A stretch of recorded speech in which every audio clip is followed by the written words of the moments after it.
Captain Jake Morrison stood in the Grand Council chamber of Nexus Prime and felt small. The massive dome stretched high above him with walls made of some kind of crystal that seemed to glow from within. Around the circular room sat the three most powerful species in the galaxy. They looked down at him from their elevated platforms like gods judging a mere mortal.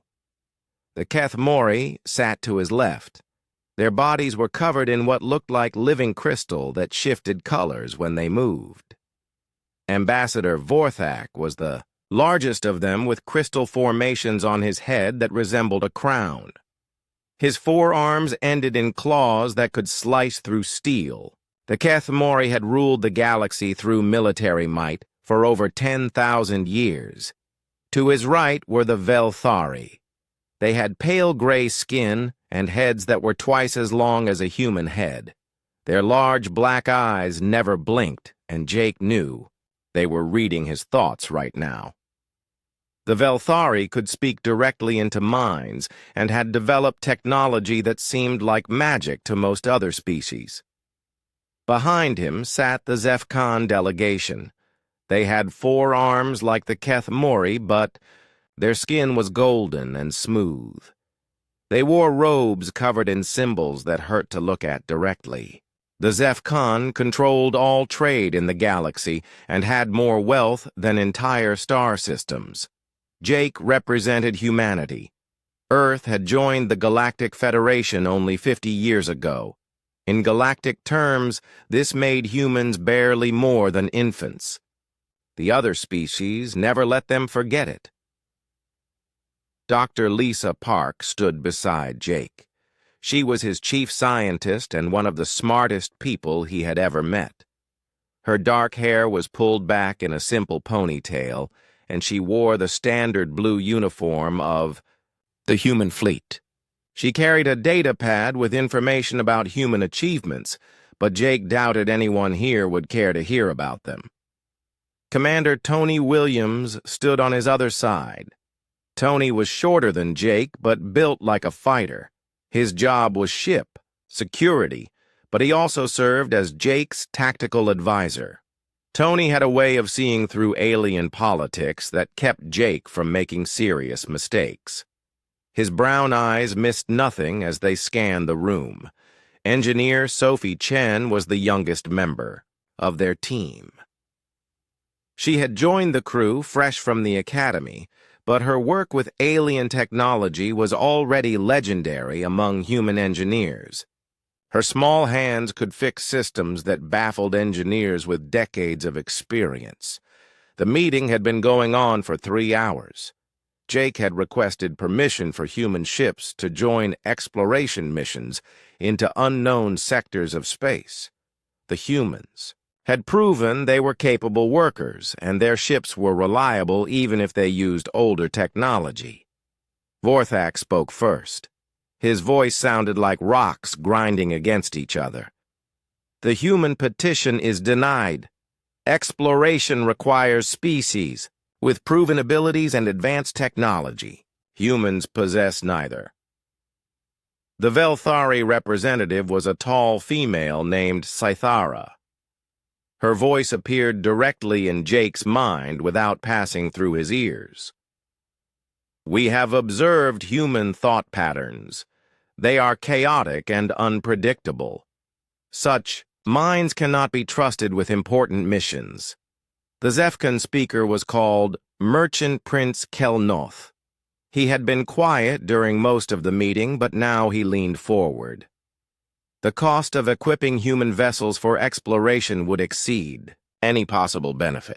Humans are better suited for basic resource gathering. Jake felt his anger rising, but kept his voice calm. Respectfully, the human fleet has completed every assignment given to us ahead of schedule and under budget. Our safety record is better than the galactic average. Vorthak made a sound that might have been laughter. Because you are given simple tasks. Children can carry water without spilling it, but this does not make them ready to build dams. Our technology may seem primitive to you, but it works, Lisa said. Human engineers have improved efficiency in every system we have been allowed to work on. Sithara tilted her long head. Efficiency gained through crude modifications. Your species lacks the elegance and sophistication required for true advancement. Tony stepped forward slightly. Maybe crude works better than elegant when things go wrong. The chamber fell silent. Jake realized Tony had just insulted thousands of years of alien technological development.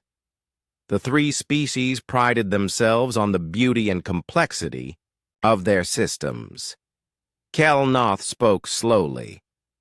Perhaps the humans would benefit from observing how civilized species conduct themselves. Jake knew this was meant as an insult, but he also saw an opportunity. We would welcome the chance to learn from your experience. Vorthak stood up. His crystal body caught the light and threw rainbow patterns across the walls. Very well. Humans will continue their current assignments. Mining operations in the Outer Rim. Patrol duties in safe sectors.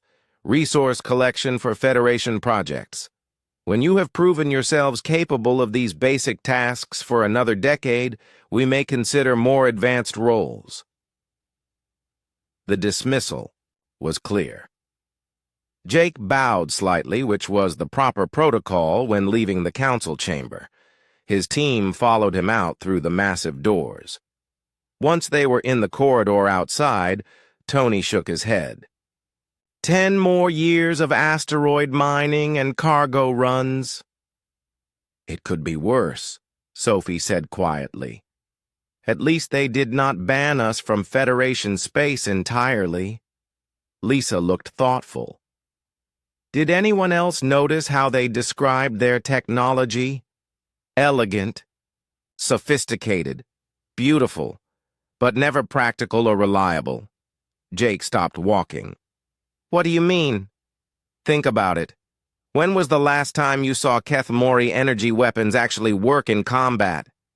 They look impressive, but they overheat constantly and require perfect conditions to function. Tony nodded slowly.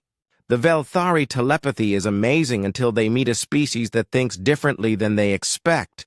Then they get confused and make mistakes. Sophie added, Zephcon computers are incredibly advanced, but they shut down completely if you input data they were not designed to handle.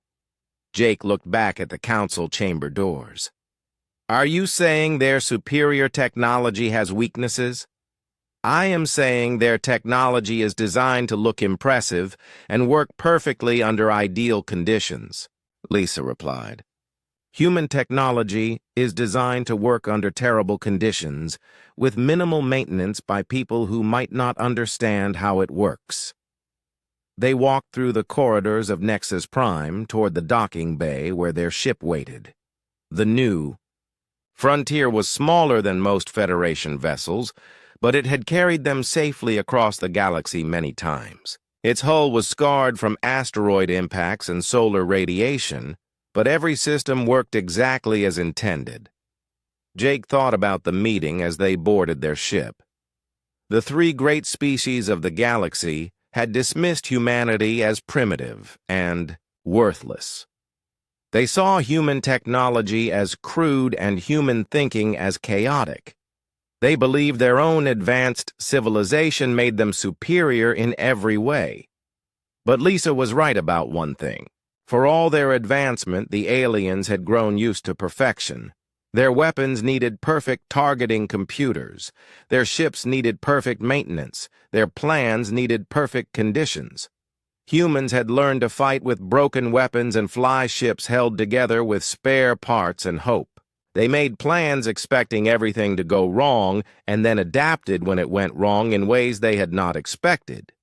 Maybe being primitive was not such a bad thing after all. The new frontier lifted off from Nexus Prime and headed back toward human space.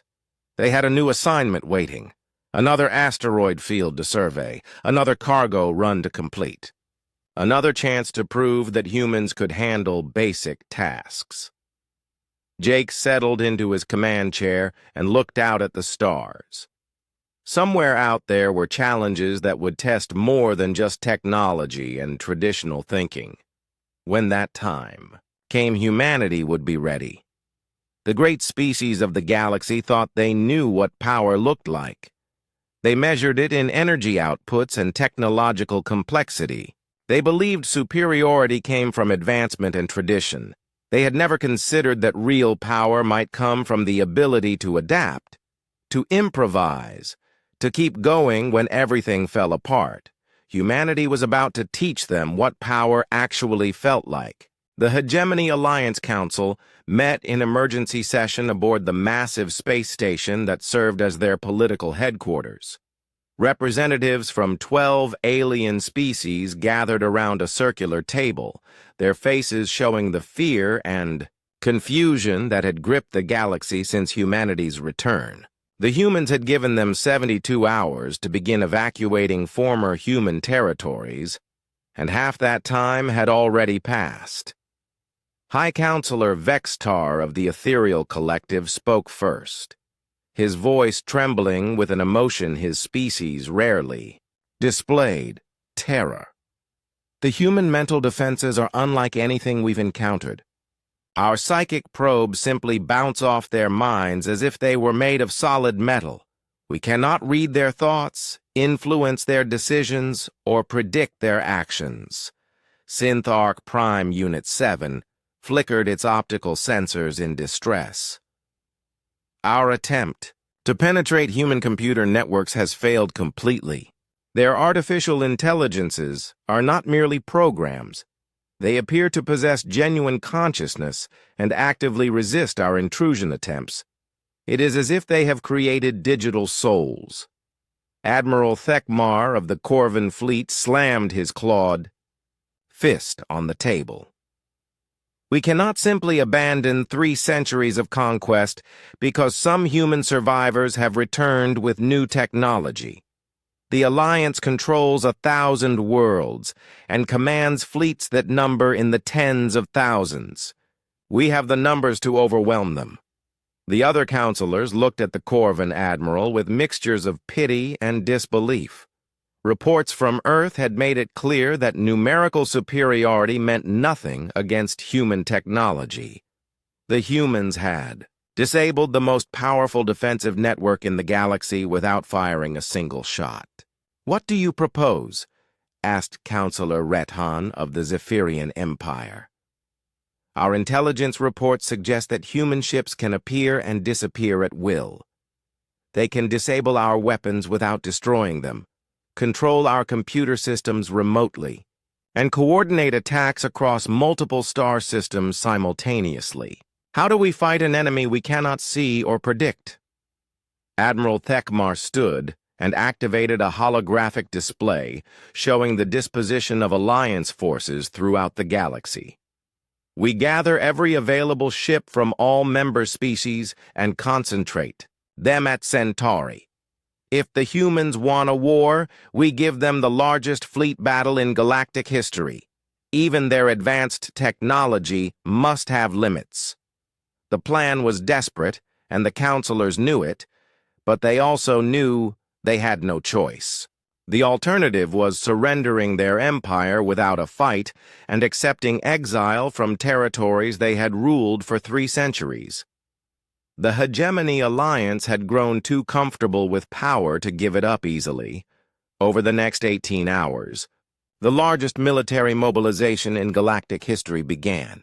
Ships from 12 different species converged on the Centauri system, their combined firepower representing the accumulated military might of an entire galactic empire. Over 10,000 vessels assembled in formation, from massive Corvin dreadnoughts to sleek ethereal cruisers to the geometric attack ships of the SynthArc. Admiral Lisa Carter watched the alien fleet gather from the bridge of her flagship Defiance and felt a mixture of sadness and determination. The aliens could have accepted humanity's return peacefully, but they had chosen war instead. Now they would learn why humanity had spent 3 centuries preparing for this moment. "Fleet status report," Carter ordered. "Commander Beth Sullivan, stood at the tactical station, her neural link allowing her to monitor every human ship in the system simultaneously. All vessels are in position and ready for engagement. The Ghost Division has 300 Wraith fighters deployed in stealth mode around the alien formation. Our capital ships are maintaining quantum stealth until you give the attack order. Dr. Ryan Phillips monitored the human technology systems from his position at the science station. Quantum communications are operating at full efficiency. Every human ship in the galaxy is connected through our neural network. We can coordinate attacks across multiple star systems in real time. Carter nodded with satisfaction. The alien alliance had assembled an impressive force, but they were fighting with technology and tactics that were centuries out of date. Human ships didn't just work together. They thought together. Their artificial intelligences linked through quantum networks that allowed instant communication across any distance. The alien fleet moved into attack formation, their commanders, confident that sheer numbers would overcome any technological advantage the humans might possess. Admiral Thekmar broadcast a challenge to the human fleet, demanding that they surrender immediately or face destruction. Carter's response was simple and direct. You had your chance for peace. You chose war instead. Now you'll learn what humanity has become during our exile. The battle began when Beth Sullivan's Wraith fighters materialized inside the alien formation like deadly ghosts. The small human ships appeared from nowhere, their stealth systems allowing them to penetrate alien defenses without detection. Each Wraith was linked to its pilot through neural interfaces that made human and machine into a single consciousness, capable of reactions no biological creature could match. Captain Greg Turner led the first attack wave in his Wraith fighter, Phantom. His consciousness merged with the ship's computer, allowing him to process battlefield information at superhuman speed. He could see every alien vessel in the formation, track their movement patterns, and predict their actions seconds before they made them. Turner's ship appeared directly behind a Corvin destroyer, its antimatter cannons charging in the split second between stealth disengagement and weapon firing. The alien ship's shields meant nothing against weapons that converted matter directly into energy. The destroyer simply ceased to exist, vaporized so completely that not even debris remained. Across the battlefield, similar scenes played out as human fighters appeared and vanished like deadly shadows. The aliens tried to target them, but human ships moved with coordination that seemed impossible. They flowed around alien weapons fire like water, striking from unexpected angles and disappearing before return fire could find them. Lieutenant Amy Brooks piloted her Wraith through the bridge section of an ethereal cruiser, her ship materializing inside the alien vessel for just long enough to eliminate the command crew before vanishing again. The technique was called phase striking, and it was possible only because human ships could manipulate their quantum signatures to briefly exist in the same space as solid matter. The alien fleet commanders watched in horror as their carefully planned formation disintegrated under the human assault. Ships that had dominated galactic warfare for centuries were being destroyed by fighters they couldn't see or track. Their weapon systems couldn't lock onto targets that flickered in and out of existence like mirages. Admiral Thekmar tried to rally his forces, but the human attack was unlike anything in alien military doctrine. These weren't battles between fleets. They were surgical strikes by an enemy that seemed to exist partially outside normal space and time. That was when the human capital ships revealed themselves. Admiral Carter's flagship Defiance appeared directly in front of the alien command formation, followed by dozens of other human vessels. The ships were massive, their hulls covered with weapons that made alien artillery look like toys. But the most terrifying aspect wasn't their size or firepower. It was the way they moved. Human capital ships flowed through space with the same fluid grace as the fighters, their movements coordinated by the quantum neural network that connected every human consciousness in the fleet. They fought not as individual vessels, but as a single organism of war, each ship perfectly positioned to support the others. The Defiance opened fire on the alien flagship, its antimatter batteries unleashing, energy that made stars look dim by comparison. The alien vessel's shields lasted less than a second before the ship itself was torn apart by forces that shouldn't have been possible to contain in weapons that size. Around the battlefield, human ships demonstrated technology that violated everything. The aliens thought they knew about physics. Ships appeared and disappeared at will, moved faster than light without entering hyperspace, and fired weapons that seemed to ignore distance and targeting limitations. Dr. Kevin Shaw, the human xenobiologist, monitored alien communications from his position aboard a stealth reconnaissance ship. The intercepts revealed the true scope of human operations. Similar battles were occurring at former human colonies across the galaxy. The attack on Centauri was just one part of a coordinated offensive that was dismantling the Hegemony Alliance, simultaneously on dozens of fronts. "Admiral," Shaw reported to Carter through the neural link, "alien command structures are breaking down. Several species are attempting to negotiate separate peace agreements. The Corvin are the only ones still, advocating continued resistance." Carter smiled grimly. The Corvin had always been too proud for their own good. They would rather fight to extinction than admit defeat, which was exactly what was going to happen to them. The battle at Centauri lasted only 6 hours, but it effectively ended the Hegemony Alliance as a military force.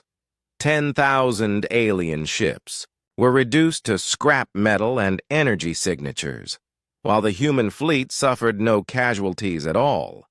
It wasn't a battle. It was a demonstration of. General Karzathul stood on the bridge of his flagship and watched the defensive screens around Earth with satisfaction.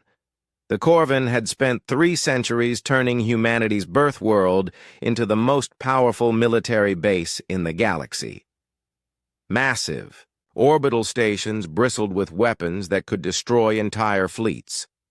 The planet's surface was covered with shield generators and missile silos. Nothing in known space could threaten this fortress. The general was a veteran of the human war, one of the few Corvin still alive who remembered fighting the desperate refugees as they fled their dying worlds. Humans had been weak then, their technology primitive compared to Corvin military might. The war had been short and decisive, ending with the complete destruction of human civilization. Karzathul turned to his tactical officer, a younger Corvin who had never seen real combat. "Status report on the defensive grid. All stations operating at full efficiency, General. 200 orbital platforms, 500 patrol ships, and planetary shields at maximum power. The system is impregnable." The general nodded with pride. Earth had become the symbol of Corvin dominance over former human space. Other alien species in the Hegemony Alliance might control their own territories, but Earth belonged to the Corvin alone. It was their trophy, their proof that they were the strongest military force in the galaxy. That was when the first orbital station simply vanished. The tactical officer stared at his displays in confusion. "General, I'm showing a malfunction in the sensor grid. Station 7 just disappeared from all scanners." Before Karzathul could respond, 3 more stations winked out of existence. Then 5 more. Then a dozen. The massive defensive platforms that had protected Earth for centuries were disappearing one by one, as if they had never existed at all. "What's happening?" Karzathul demanded. Are we under attack? The tactical officer's scales had turned pale with fear. I don't know, sir. The stations aren't being destroyed. They're just gone. No explosions, no debris, nothing. More stations vanished. The patrol ships began reporting system failures as their weapons and shields shut down without explanation. Panic filled the communication channels as Corvin officers tried to understand what was happening to their supposedly impregnable fortress. Karzathul felt a cold dread growing in his chest. In 60 years of military service, he had never seen anything like this.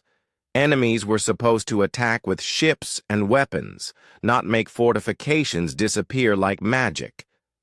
That was when every communication channel in the system filled with a human voice. You took our worlds. You killed our people. You thought we were gone. You were wrong. The voice belonged to Commander Beth Sullivan, though the Corvin had no way of knowing that. To them, it was the voice of a ghost, speaking from species they believed they had exterminated 3 centuries ago. Around Earth, the space that had seemed empty moments before suddenly filled with ships. Hundreds of vessels appeared as if they had materialized from nothing, their hulls black as the void between stars. The ships were like nothing in any galactic database, sleek, angular, and obviously built for war. On his bridge, General Karzathul stared at the tactical display in horror. The ships weren't just unknown designs, they were human designs, evolved far beyond anything humanity had possessed during the ancient war. These vessels looked like they could tear apart his entire fleet without taking damage in return. Impossible, he whispered. The humans are extinct. We made sure of that. His communication officer's voice shook with terror. General, I'm detecting massive quantum signatures from the human fleet. Their technology is beyond anything in our databases. These ships are centuries more advanced than anything we've ever encountered. The largest of the human ships moved closer to Karzathul's flagship. It was a massive vessel painted with symbols the Corvin didn't recognize, but its weapons were clearly visible and obviously powerful enough to destroy anything the aliens had built. From that ship came another human voice, older and filled with cold authority. Admiral Lisa Carter spoke directly to the Corvin general. I am Admiral Carter of the human fleet. You are General Karzathul, commander of the occupation forces on Earth. We know who you are and what you've done. Karzathul found his voice. How? Do you know my name? How do you even exist? We destroyed your entire species. You destroyed our worlds and killed billions of our people, Carter replied. But humanity learned from that defeat. We've spent 3 centuries in the void between galaxies, growing stronger and preparing for this moment. Now, we've come home. Around the system, more human ships continued to appear. The defensive grid that had taken the Corvin decades to build was completely compromised. Orbital platforms hung powerless in space, their weapons disabled by technology the aliens couldn't understand or counter. On the planet's surface, Corvin military commanders watched their shield generators fail one by one. The massive planetary defenses that had made Earth impregnable were shutting down as if controlled by an outside force. Human ships descended through the atmosphere like dark angels, their presence broadcasting a simple message to every Corvin. Installation on the planet. Resistance was futile. President Elena Rodriguez's face appeared on every screen in the system as she broadcast from the bridge of the human flagship, Defiance. She was a middle-aged woman with gray hair and eyes that held the accumulated pain of 3 centuries of exile. When she spoke, her voice carried the authority of 50 million humans who had waited their entire lives for this moment. People of the galaxy, she began. "I am President Rodriguez of the United Human Republic. 300 years ago, the Hegemony Alliance attempted to commit genocide against the human species. They believed they had succeeded. Today, we return to reclaim what was stolen from us." The message was being broadcast simultaneously to every inhabited system in the galaxy. Alien governments that had grown comfortable in their stolen territories now faced the impossible reality that humanity had survived and evolved far beyond their worst nightmares.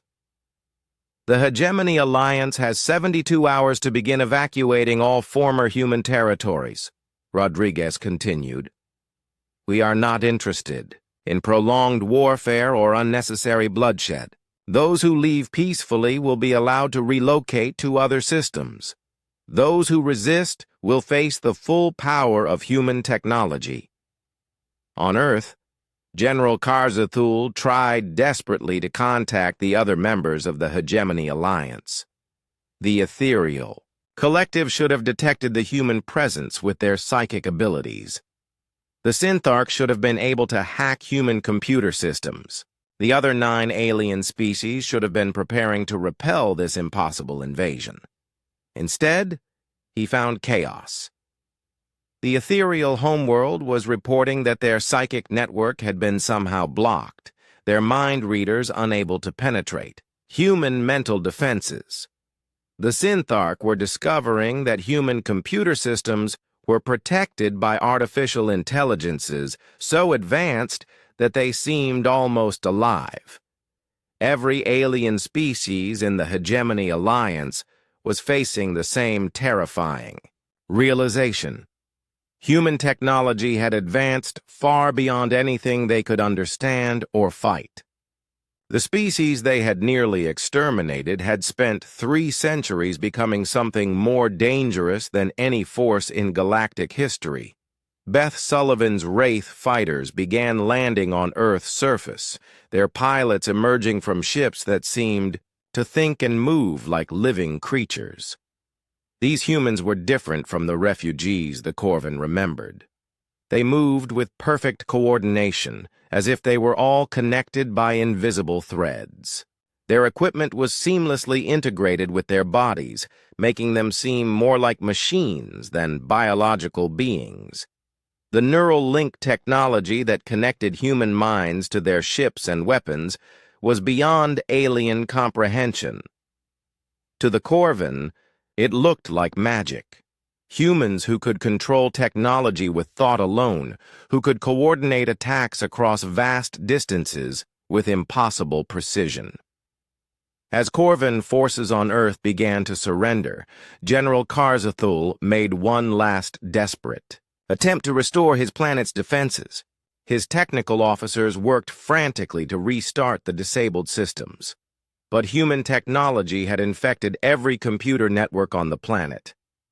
The humans weren't just jamming Corvin systems. They had taken control of them completely. Admiral Carter's voice filled his bridge again. "General Karzathul, your forces are defeated, and your defenses are under our control. Order your troops to surrender, and you will be treated according to the laws of war. Continue to resist, and we will demonstrate why the galaxy should fear humanity's return." Looking at his tactical displays, Karzathul could see that resistance truly was impossible. The human fleet surrounding Earth was just a fraction of their total force. Similar fleets were appearing at former human colonies across the galaxy, each one equipped with technology that made conventional warfare obsolete. The general who had helped destroy human civilization 3 centuries ago now faced the descendants of the refugees he had hunted. They had returned stronger, smarter, and more dangerous than he could have imagined. The prey had become the predator, and the galaxy would never be the same. With shaking claws, General Karzathul reached for his communication controls and began broadcasting the surrender order that would end Corvin rule on Earth forever. Admiral Lisa Carter stood in the command center of New Horizon and watched the data streams flowing across dozens of screens. The massive station hung in the void between galaxies like a metal city, its hull stretching for kilometers in every direction. Inside its corridors lived the government and military command of humanity's scattered fleet. Outside, in the endless darkness, the generation ships waited for orders that would change everything. Jake Morrison's intelligence reports covered every surface in the briefing room. Photos of militarized human worlds, scanned data from alien fleets, and communication intercepts painted a clear picture of the galaxy humans had lost. Lisa studied each image with cold fury. The aliens hadn't just stolen human space. They had destroyed everything that made those worlds special and rebuilt them as monuments to conquest. Dr. Ryan Phillips entered the room carrying a data pad, filled with technical specifications. He was the chief scientist for the human fleet, a tall, thin man whose mind held 3 centuries of technological advancement. Ryan had been born on the generation ship Voyager and had spent his entire life developing the weapons and systems that would let humanity reclaim their birthright. "Admiral, the Shadow Council is ready to convene," Ryan said. "All representatives from the generation ships have arrived, and the military commanders are standing by." Lisa nodded.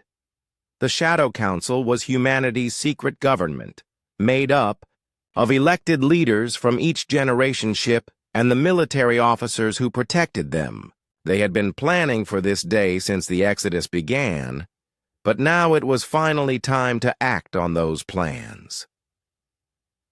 The council chamber was located at the heart of New Horizon, a circular room with holographic displays showing the positions of every human ship.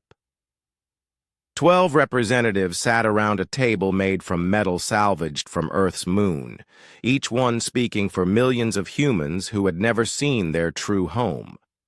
Admiral Carter took her place at the head of the table and activated the secure communication systems that would carry this meeting to every corner of the human fleet. "We all know why we're here," Lisa began.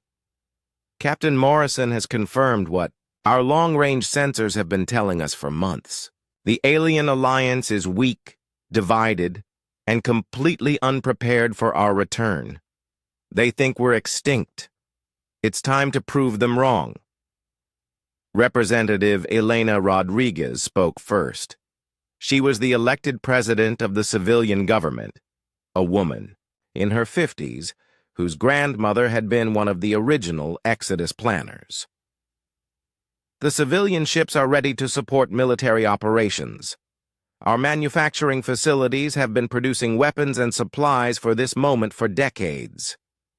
Every family understands what we're about to do and why it's necessary."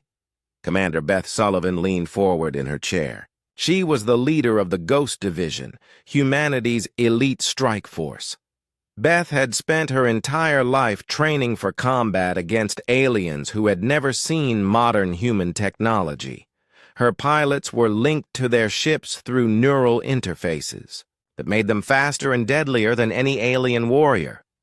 "The Ghost Division has 500 Wraith fighters ready for immediate deployment," Beth reported. "Each pilot has trained in simulators based on Morrison's intelligence. We know every weakness in alien ship designs and defensive systems. Our stealth technology is 3 centuries ahead of anything they possess." Dr. Phillips activated a holographic display that showed the technical specifications of human ships and weapons. "We've had 300 years to innovate while the aliens grew comfortable with their stolen empire. Our quantum stealth systems can make entire fleets invisible. Our antimatter weapons can punch through any known shield technology. Most importantly, our neural link systems give our pilots reaction times that no biological creature can match." Lisa studied the display with satisfaction. Human technology had advanced beyond anything the aliens could imagine. The neural links were the key. They allowed human minds to merge with ship computers, creating a hybrid consciousness that could think and react at the speed of light. A human pilot wasn't just flying a ship, they became the ship itself. Representative. Carlos Martinez from the generation ship Liberty raised his hand. What about civilian casualties? Many of our former worlds now have alien populations that had nothing to do with the original invasion. We're not interested in genocide, Lisa replied firmly. Our target is the Hegemony Alliance leadership and their military forces. Civilian aliens will be given the opportunity to evacuate peacefully. Those who refuse will be relocated to other systems outside former human space. Dr. Phillips brought up another display showing the current galactic political situation. Our intelligence suggests the Alliance is already fracturing. The Corvin and Ethereals have been competing for dominance while the smaller species grow, restless under their rule. A demonstration of human technological superiority might be enough to collapse their entire power structure. Beth Sullivan smiled coldly. I recommend we start with a target that will get everyone's attention. Something that will make every alien in the galaxy realize that humanity has returned, and that we're not the same species they nearly destroyed. Lisa nodded. She had been thinking the same thing. Earth. We take back Earth first. The Corvin have turned our homeworld into their primary military base in this sector. If we can destroy their defenses and reclaim the planet, it will send a message that no alien installation is safe from human retaliation. The council members exchanged glances. Earth held special meaning for every human, even those who had never seen it. The planet was more than just humanity's birth world. It was a symbol of everything they had lost and everything they were fighting to reclaim. Representative Rodriguez spoke carefully. The symbolic value is enormous, but the military risk is significant. Earth is the most heavily defended system in former human space. The Corvin have had 3 centuries to build defenses there. Which is exactly why we need to hit it, Lisa replied. If we can take Earth, we prove that no alien stronghold is beyond our reach. Every other target will seem easy by comparison.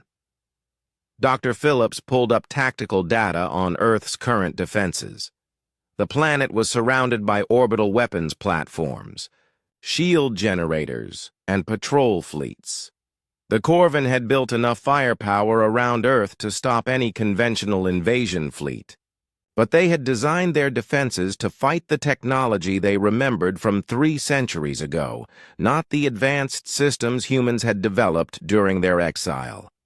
Our quantum stealth ships can bypass their detection grids entirely, Phillips explained. We can position our entire strike force around Earth before they even know we're there. By the time they detect our presence, it will be too late to mount an effective defense. Beth Sullivan activated her own display showing the attack plan her pilots had developed. The Ghost Division will take out their orbital platforms while the main fleet deals with their ship-based defenses. Our neural-linked pilots can coordinate attacks with a precision that will overwhelm their response systems. Lisa looked around the table at the faces of humanity's leaders. These people had spent their entire lives preparing for this moment. Their parents and grandparents had fled Earth as refugees, but they would return as conquerors equipped with technology that made them the most dangerous force in the galaxy. Are we all agreed then? Lisa asked. Operation Phantom Return begins with the liberation of Earth. One by one, the council members voted in favor of the plan. The decision was unanimous. Humanity would announce their return by reclaiming their homeworld from the aliens who had stolen it. As the meeting broke up, Lisa remained in the chamber with Beth Sullivan and Dr. Phillips.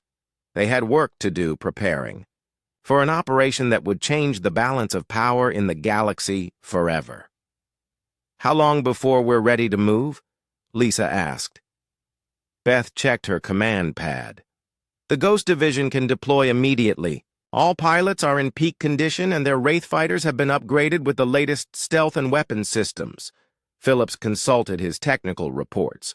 The main fleet will need 72 hours to complete final preparations. We're installing the new quantum communication arrays that will let our ships coordinate attacks across multiple star systems simultaneously. Lisa nodded. 3 days to prepare for an operation that had been planned for 3 centuries. Send word to all generation ships. Tell our people that the long exile is almost over. We're going home. As the 2 officers left to begin preparations, Lisa remained alone in the council chamber. Through the viewport, she could see the running, lights of human ships stretching away into the darkness. 50 million people had lived their entire lives in the void, waiting for this moment. The aliens thought humanity was extinct. They had grown comfortable ruling an empire built on human graves. They believed their victory was complete and permanent. Tomorrow, they would learn that some ghosts never rest until they have their revenge. Jake Morrison floated in the pilot seat of the Hidden Dawn and watched the stars through the viewport. 300 years had passed since humans last called this place home. The ship moved through space like a ghost, its stealth systems making it invisible to any scanner in the galaxy. Jake had been born in the void between galaxies, just like his parents and their parents before them. He had never seen Earth with his own eyes, but he knew every detail of the blue world from the old records. The Hidden Dawn was small compared to the generation ships where most humans lived now. It carried only Jake and his crew of 12, but it was built for one purpose: to spy on the aliens who had taken everything from humanity. The ship's hull was black as space itself and covered with technology that bent light around it. Even if someone looked right at it, they would see nothing but empty space. Jake checked the navigation display. They were approaching the Centauri system, which used to be humanity's first colony beyond Earth. Now it belonged to the Corvin, a race of tall, lizard-like creatures who lived for war. The Corvin had claimed this system along with 20 others after they helped destroy humanity. 3 centuries ago, Jake's mission was simple: get close, record everything, and return home with intelligence about alien defenses. His communications officer, Mary Wells, turned from her station. She was young like most of the crew, barely 25 years old. Her great-grandmother had been one of the last people to leave Earth before the final attack. Captain, we're picking up heavy traffic in the system. Looks like military ships, maybe 50 or 60 vessels. Jake nodded. The Corvin always kept large fleets in former human space. They were paranoid creatures who saw enemies everywhere, which made sense since they had made so many enemies over the centuries. Any sign they've detected us? Negative, sir. We're completely invisible to their sensors. The ship's engineer, Pete Collins, spoke from the back of the bridge.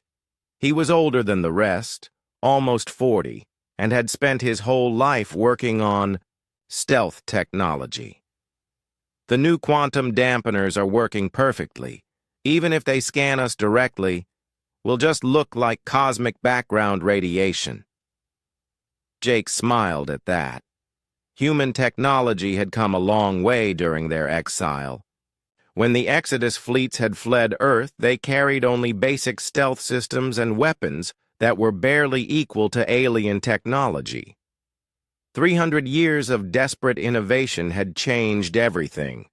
Humans had been forced to become better, smarter, and more dangerous just to survive in the cold void between galaxies. The view screen lit up as they entered the Centauri system. What Jake saw made his blood run cold. The beautiful blue-green world that had once been humanity's pride was gone. In its place was a gray military fortress covered in weapon platforms and orbital stations. Massive Corvan warships patrolled, the space around it like metal sharks. The planet's surface was scarred with strip mines and weapons factories. "Dear God," whispered Lieutenant Amy Brooks from the sensor station. She was the daughter of one of the original colonists who had lived on this world before the invasion. They've turned it into a war machine. Jake clenched his fists. This was what the aliens had done to every human world. They hadn't just conquered them. They had erased every trace that humans had ever existed. The cities, the parks, the schools, where human children had played and learned. All of it was gone, replaced with alien structures built for alien purposes. "Begin scanning," Jake ordered. "I want detailed information on their defenses, ship numbers, and weapon capabilities. We need to know everything." The crew worked in silence as the hidden dawn drifted closer to the militarized planet. The ship's advanced sensors could penetrate Corvan shields and armor, revealing the secrets inside their installations. What they found was disturbing. The aliens had built massive weapons that could destroy entire fleets with a single shot. Planet-killing missiles sat ready in underground silos. The whole system was designed as a fortress that could hold off any attack. But Jake noticed something else in the data. The Corvan weren't just building weapons. They were scared. Their communications were full of references to unknown threats and phantom signals. They had deployed enough firepower to fight off 10 human invasion fleets, but humans hadn't shown themselves in 3 centuries. The aliens were jumping at shadows, building walls against an enemy they thought was extinct. Lieutenant Billy Carter, the youngest crew member, looked up from his station with confusion on his face. "Captain, I'm detecting something strange in their database systems. They've wiped all records of human presence here. It's like they've convinced themselves that humans never existed at all." Jake felt a cold rage building inside him. It wasn't enough for the aliens to take human worlds. They had to erase human history, too. They wanted to pretend that the genocide never happened, that humanity had never reached for the stars or built colonies among distant suns. Suddenly, Mary's board lit up with warnings. "Captain, ethereal patrol ship approaching from the asteroid belt. They're scanning in our direction. The ethereals were worse than the Corvan in some ways. They looked almost human, but their minds could reach out and touch thoughts across space. Before the exile, humans had no defense against their psychic powers. Many human commanders had been turned into puppets by ethereal mind control. All. "Stop!" Jake ordered. "Full stealth protocol." The hidden dawn went completely silent. All power except life support shut down, making the ship as cold and dark as the space around it. The crew held their breath as the ethereal vessel drifted closer, its alien sensors reaching out like invisible fingers to probe the darkness. For long minutes, they waited. The ethereal ship was so close that Jake could see the flowing lines of its hull through the viewport. The aliens inside would be reaching out with their minds, searching for any trace of thought or emotion that might reveal hidden enemies. Finally, the patrol ship moved away, apparently satisfied that nothing was there. Jake waited until it was completely gone before ordering power restored. They had been lucky. The new neural shielding that all humans carried seemed to work, but it had never been tested against ethereal mind readers before. "Did they detect us?" Jake asked. Mary shook her head. "No, sir. They passed right over us without stopping." Jake felt relief flood through him. The mission could continue. They spent another 6 hours gathering intelligence before finally departing the system. The hidden dawn slipped away as quietly as it had arrived, carrying precious information back to the human fleet hiding in the void. As they jumped to hyperspace, Jake looked back at the dead system one last time.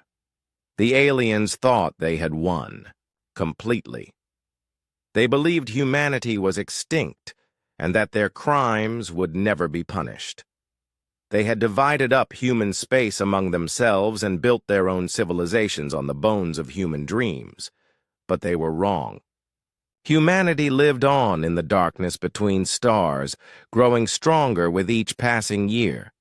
The generation ships carried 50 million humans now, and every one of them remembered what had been taken from them. Children were raised on stories of Earth and the colonies, taught to never forget and never forgive. Jake set course for home, knowing that his intelligence would help plan humanity's return. The aliens had 3 centuries to grow comfortable in their stolen empire. They had forgotten to watch the darkness beyond their borders. They thought the war was over. They were about to learn how wrong they could be.